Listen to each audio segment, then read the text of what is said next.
Charisma Quotient. I'm your host, Kim Seltzer, a dating and makeover expert, where I will help you build confidence, make connections, and find love from the outside in.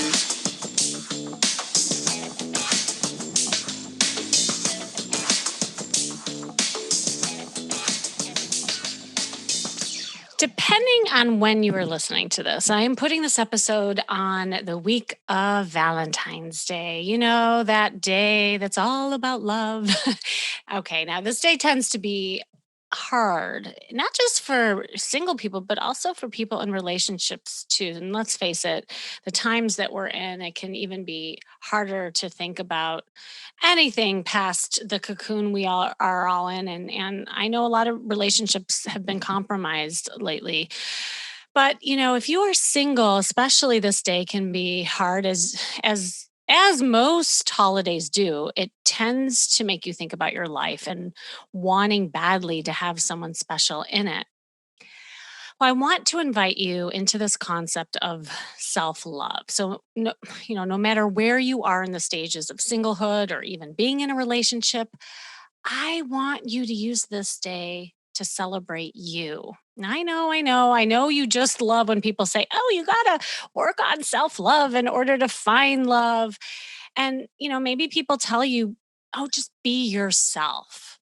But then when you are on a date with someone you really like, you start getting in your head and then your self love just goes out the door. Or you might second guess yourself. You look for every little thing you and your date does that may or may not work because you don't want another failure, another rejection. And then you feel devastated if you are rejected and you utterly lose sight of who you are in the first place because you're so busy worrying about if you are good enough, pretty enough, blah, blah, blah, blah. So, this notion of self love, what is that?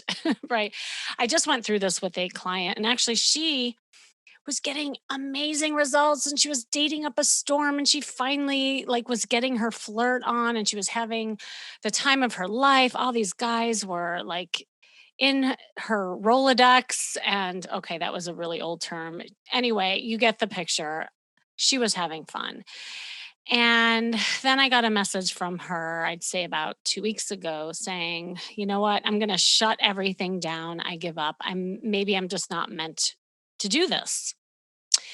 So we worked through it, we talked through it. And really, what came out of it was that she started relying so much on the high of being validated, the high of guys really loving her and liking her. But when things weren't progressing, it hit her hard. It hit her really hard because a lot of the love that she was getting was outside validation. And she still knew that she had work kind of on the inside to grow that self-love so that she didn't have to rely on the dopamine hit, basically.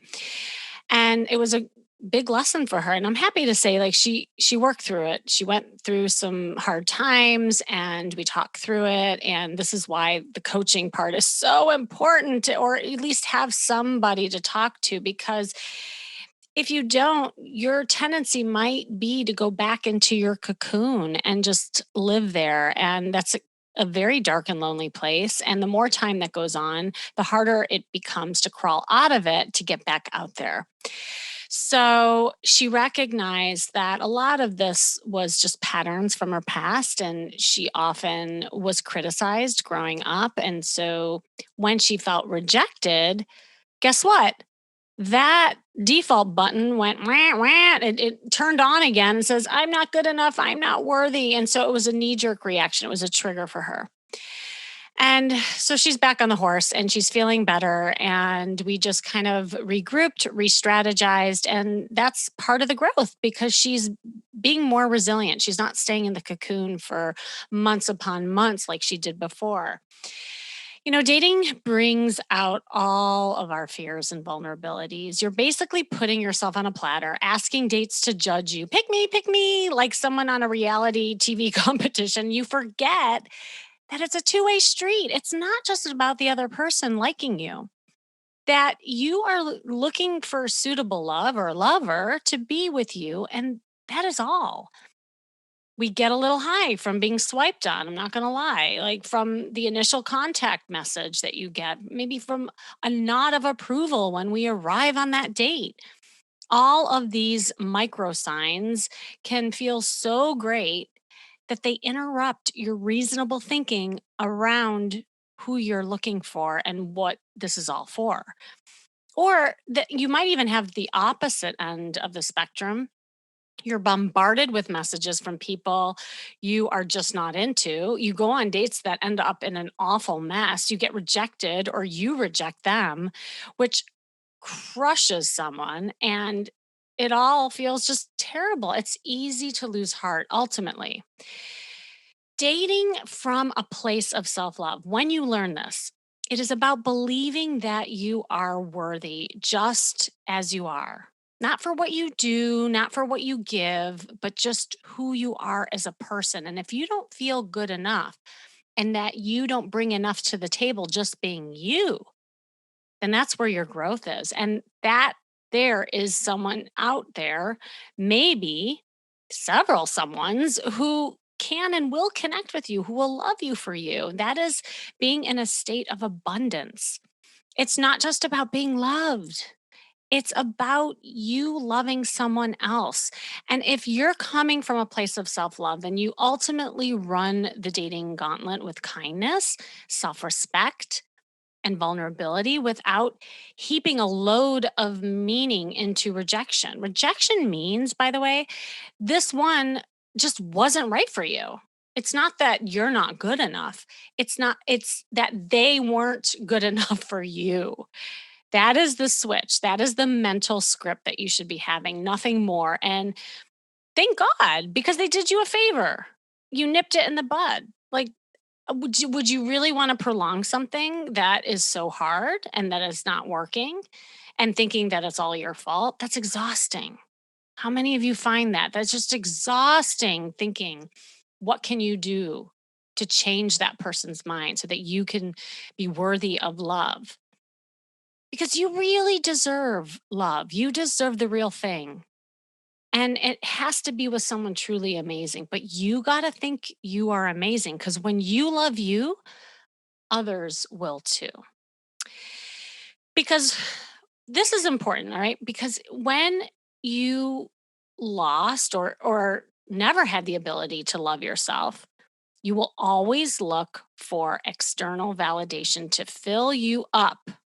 So you're looking for the dates, you're looking for the swipes, you're looking for alcohol, it's sex, it's the social media likes, how many people swipe on you, etc. It goes on and on and on. I mean, you could fill in the blanks.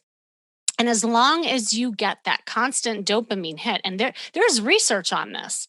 Like, do you know that when you get swiped on, liked, like Bumble and Tinder, it has the same impact on the brain as the jackpot. And that's what keeps you hooked. And you seem fine, as long as you're getting the dopamine hit. But then the minute that there is absence of it, you feel crushed. You're depressed. You feel unloved and it's like coming down from the drug. And the truth is that you need to fill yourself up so no matter what happens, you have you to rely on and the love. That's self-love and that can get you through anything and will ultimately attract the right kind of person for you, the right love. And I know what you're thinking, Kim, this all sounds really great in theory. I've read all these books on it and all this love stuff, the self love stuff, everyone that keeps talking about, but I can't help but to feel awful being alone, ghosted all the time, not finding any quality people to date. And I'll try to have a positive attitude and I have a good life. I have everything, but all of these bad dating experiences are just taking a toll on my self esteem. And I get it. I hear you. I was there. I have been there and I will continue to have those moments, right? Like we're all human. And it's okay to get frustrated and it's okay to take a break when things aren't going right, just like as my client did. And I believe you. Okay. I believe that you're getting ghosted. I believe you that you're not finding those quality people to date. And it sucks. I'm not gonna lie. It sucks being in that state where like being alone is really lonely. And I do believe there's a difference between being lonely and alone. But I believe you that for you, being alone is lonely. And, and if this has been happening for a while and you see that it's a pattern for yourself, then you got to take a look at your piece. You are the common denominator and what you're attracting. And here's the empowerment. What can you do to change the results so that you have more abundance and positivity in your dating life? So, I want to start off by actually I want you to listen to this list. Okay, if you have a piece of paper, as many of you do, I know like everybody who listens to my podcast tends to be good students. So I love you. I know you already have it. I want you to check off the ones that resonate the most with you. Or even just like there's an semblance of something, just say, yeah, I can see that that's me sometimes. And if you have more than 3 of these traits and thoughts that occur constantly, you may suffer from low self-worth, which is why you keep attracting these bad dating experiences. All right, number 1, you're constantly compensating for who you are with apologies, clarifications for your actions. It's like you always owe other people explanations for what you like, your behavior, your feelings, whatever it is. Okay, that's 1. 2, you beat yourself up when you make even the slightest mistake. Like, how many perfectionists are out there? And if that is you, admit it. But here's the thing, like a little hit, like not getting a like or that guy not calling you back after a date, are you beating yourself up? Or maybe you did make a mistake and you knew that you screwed up. Are you just like shutting down now? Number 3, are you thinking about your flaws and feel overwhelming and disgust and anger? Especially like if you're on a date and you continue to have those thoughts, like you're so in your head with all this stuff ruminating. 4, you cling to people who see the best in you and find it hard to maintain those positive feelings when they walk away. So you're relying on the good feeling you're getting from other people rather than yourself.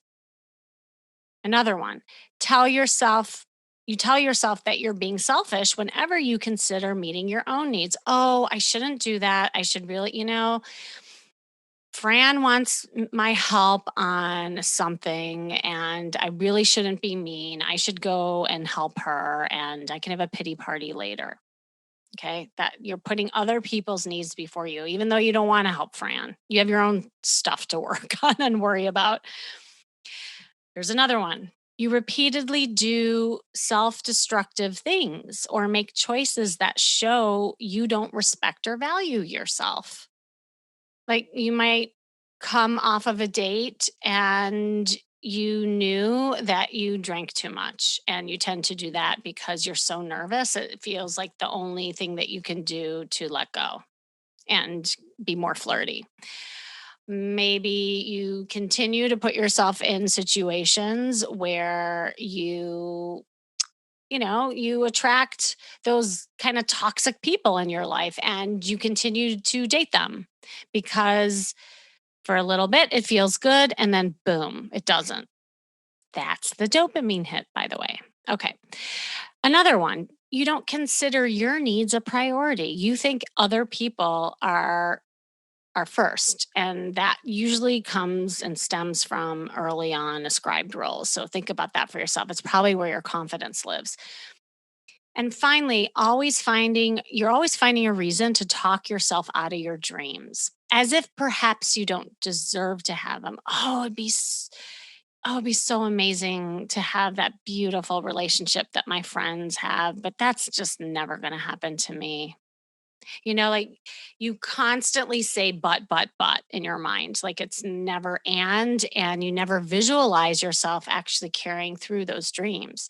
So do any of these sound like you? I mean, there's more, but these are definite indicators that your self-esteem is suffering. And I want you to review that for yourself. So, what do you do about it? You know me. I'm not just going to throw things at you without some sort of takeaway and actionables because that's how I roll. I want you to review these 5 ways and ideas to be out there so that you can date from a place of self love and kind of combat some of these things that are going on in your head. And you will have a much better chance of finding real love you're looking for, not just the dopamine hit. Because remember, when you love you, and I'm truly meaning that deeper love for you, and you're okay being alone, and you look in the mirror and you're like, gosh darn it, I love myself. Others will too, I promise. All right. Tip number one, and doing a lot of kind of scholarly lists today, but I just feel like you are all in need of this right now. We're in a very hard point. I mean, depending when you're listening to this, I'm putting this out right, before Valentine's Day. It's February for some of you. It's winter. It's dismal. You're not seeing sunshine. We don't have a lot of like holidays to look forward to. It's still COVID. So I just want to infuse you with some energy so that you start looking at things different because even in the darkest periods, there are light, but you got to create that for yourself. So, number one, the tip that I have is you are dating to find someone for you, not just to impress, but you're doing it for you. So this isn't a job interview. Dating is an opportunity for two people to find out if they like each other, not if they like you, but if they like each other enough to keep finding out. No one is in a position of power over the other. Try not to spend the whole date putting your energy into impressing the other person. Remember, you're checking them out as much as they are checking you out. Don't miss that. You are making a decision in it too. So just think about that. Number 2, identify your values and then look for a match based on those instead of just shared interests or other superficial qualities. And what I mean by that, yeah, like, sure, you want to be able to enjoy spending time with your partner. That's important. But contrary to popular opinion, your partner doesn't need to check every single box and be exactly like you. That person doesn't have to like everything that you like. In fact, sometimes it's even better because you can do things and learn from each other. You don't need to do everything together. It's far more important that you have similar core values, good communication, and most important, an emotional connection. An emotional connection. And what I mean by that is that how you feel around someone and how someone makes you feel is far more important. It's important to have core values, good communication, emotional support at the very core. And that is so valuable. What traits and ways of behaving are most important for you? Do you even know that? What do you believe in? How does your date make you feel? What would you fight for? Spend some time with yourself to drill down into deeper stuff and then look for matching connections. Shared values will make for rich conversation and bring you back together when times are tough too. That's the brilliancy of this whole concept. It's not the fact that you both like whitewater rafting or watching Ozark, although those are super great and cool and you can talk about that. But after a while, how much can you talk about, oh, yeah, I like whitewater rafting? We get it. How many episodes can you watch of Ozark? It's going to end soon. Values don't. All right. Number 3, stop performing a version of you. Stop performing. In other words, stop shapeshifting. I've done a whole podcast on this, and if you haven't heard it, I invite you to go find it because this is what I mean here. Many of you filter out the stuff you think might be seen as weird or boring or stupid when you're dating, or it becomes normal just to present a curated, cooler version of you because maybe you're like really wanting that person to like you. And of course, you want to put your best foot forward. I'm not saying that. But sometimes it's stripped back so much that who you are becomes completely invisible. And when you're dating that way, then you're going to again attract something that's not really good for you. Look for matches that are going to get you. Who will think you're cute and funny and smart and interesting even when you're driving them mad or most importantly being yourself? If you love binging Netflix and cheap chocolate, painting old furniture, sleeping until 4 p.m. on Saturday afternoon, then that is you. Don't change it because that person doesn't want to do it or doesn't like it. And you're trying to get their approval. And my bet is that you're pretty unique and special with all your faults and quirks. And that's what makes you uniquely you. And instead of even looking at them as faults, just say, this is me. We fall in love with real people, not pretend ones. If someone doesn't love the real you, then why are you with them in the first place? Wouldn't it be far more wonderful to be cherished even when you are not the curated version of yourself? Stop shape shifting into what you think others want to see and just be liked or get that validation. All right, number 4, don't interpret fun as just the other person having fun. I see this a lot. Oh, I had such a fun date. Well, what was fun about it? Well, I made him laugh and da da da. Like it's focused on the other person or the experience. So, are you fantastic at that? Are you so good at helping other people relax and so much so that you forget to actually notice if you're having fun?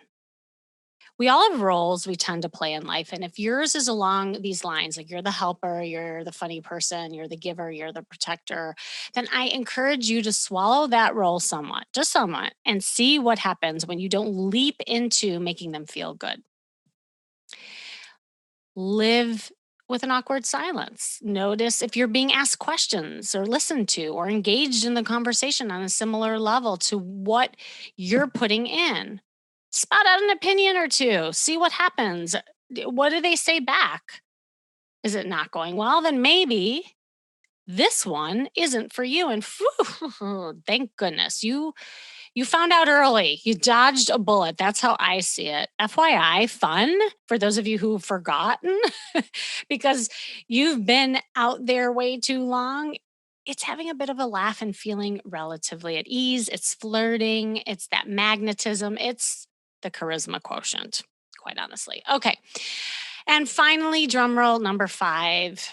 This is a very simple one, yet one that I think everyone overlooks. And that is it's just easy. Relationships don't need to be hard and shouldn't need to be worked on all the time. I mean, relationships take work, don't get me wrong, but the good ones, the healthy ones, are easy in that process. Ask yourself, are your friendships like that? My guess is that the good ones are really easy. Sure, you have your ups and your downs, there are misunderstandings, times of trouble. I mean, that's with everyone. But ultimately, you really like each other's company and you can rely on each other and you're not so consumed what the other person thinks. You're not modifying your behavior just to make the peace. It's just easy. And they need to be able to stand the test of time. If it's hard when nothing hard is happening, how is it going to be when something really hard is happening, especially if your dates and encounters start out hard? What will it be later on? So, if you're on date 4 and it's uncomfortable, combative, awkward, and pressure filled, and you feel bad about yourself, or the other person is trying to control you, it's not that you should feel bad or think it's all your fault, or worse yet, you try to modify your behavior to accommodate them, to make them happy. The truth is, this one is probably not for you. So don't make it hard, make it easy on yourself, get rid of them. Okay, so I hope that was helpful. Like, as I was talking, think about what is you? I mean, we all have bits and pieces of this, especially if we're not feeling confident or we're just in a sad state of mind, whatever that is, that's normal. But if this is a pattern and you see this in your friendships, you see this go on with your coworkers, you see this going on in your relationships, you are the common denominator. There's something about you that is creating this. So now is the opportunity to stop it. I got a letter from someone recently that I want to read to you because it's exactly what we're talking about. And I want to give some quick tips and then we'll wrap up. This is from Kelly, and she said, "My personal goal is to work on self love and self respect. My dating goal is I know that I have a hard time putting myself first, expressing what I want, and giving way too much away. So, in the end, I end up being in relationships where I focus more on them rather than myself. I want to learn how to put myself first and read. I read a lot of books, but I still have a hard time. I need to take steps to be in a healthy relationship and stop being a narcissist magnet. Help." Oh, Kelly. Okay. First of all, can I just say I love that you are so aware of what you need. So I first want to congratulate you on that. I'm giving you like a big high five because a lot of times I hear people blaming outside themselves. They'll blame the man, they'll blame the town, their age, their weight. But the fact that you are knowing that you have something that you would like to change to attract a reciprocal relationship is so refreshing and empowering. And I believe that if you got a little coaching and help along the way, that you would get it. But it's hard when you don't have a roadmap for that.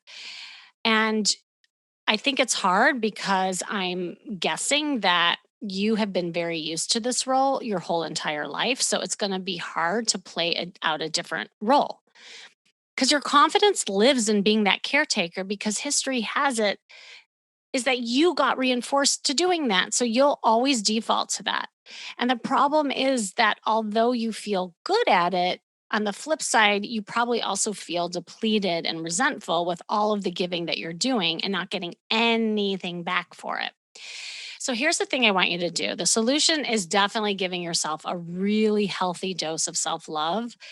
And any of these 5 steps that I just reviewed will be a great place to start. But more specifically, number one, I would practice just every day saying no to things that you don't want to do. No to dates, no to friends who want something of you or from you, and see who respects that. So just make it a point. Say, for the next 2 weeks, I'm just going to learn to say no. Number two, share how you feel about things on dates with friends, with family, what you like to do, what your favorite foods are, your passions, and unsolicited. This is really important because a lot of you givers will wait till the your date asks about you until you offer something, but don't do that. Don't wait for him or her to ask about you. Offer you. Because 9 times out of 10, if they're a good person, they want to know about you and it makes the conversation more reciprocal and you're contributing. When you're just firing questions at someone, it's a deflection because you're already deflecting you. And so you're setting that whole relationship up from the minute you're saying hello. So really make a point at trying to contribute more. And number three, make sure you're carving out you time and enjoy being alone. Think about what you love about yourself, your life. Do things that make you happy, independent from someone else. Because it really is, you're really not ready to be with someone else until you're happy being alone. My mom actually said that. So, mom, if you're listening, and she told this to me long time ago when I was first divorced, and I didn't believe her. I'm like, no, I just need another man. I need to date, la, la, la. Boy, was that a mistake. Moms know a lot, and she was very wise to say it. And so I'm passing that on all to you because I've learned the hard way. Enjoy yourself, be with yourself, celebrate you. When you slow down to really learn to love yourself and celebrate you, the right man or woman will see it and be highly attracted to it. Because when you love you, others will too. All right, that's all for today. My today's lesson. I know that was a big one, but I just felt like it was needed, especially during this time. I'm doing a lot of calls with people lately in this state of feeling stuck and kind of down. So, really, I hope this inspired you. And of course, thanks for joining me today. I am your host, Kimmy Seltzer. This is the Charisma Quotient. Remember, you can build confidence, make connections, and find love from the outside in. And make sure you go to my site, kimmyseltzer.com. And if you're looking to know how to set up a roadmap for your self love, please sign up for a free breakthrough call with me. People who have hopped on the call, they are so surprised, first of all, that they even took the courage to book a call with me. And yes, it's with me, it's not with anyone else, but it's with me because I want to know you. I want to hear you. Um, I joke all the time. I'm s It's hard for me just talking in a microphone, and I don't even know who's listening and who's out there, so when you get on a call with me, it means a lot to me too, because I love connecting with listeners, so even if it's just giving you a resource, sending you, on your way to something that maybe you didn't think about before, you never know, that 30-minute call could just change your perspective and quite honestly your life, and that's happened to many people. So book that right here by clicking on the link in the show description. And you can also join my free Facebook group, Love Makeover Insiders. That's where my I just have my flirt challenge. It's getting to be such a hot, great group, ladies and gents. I know I have a lot of like cool things coming up too for you. Where I'm going to be having events combining men and women. So don't worry. And I work with men individually. So please reach out as well. And remember, working on you is working on your love life. So stay tuned until next week with more tips on how to feel and look fabulous every day.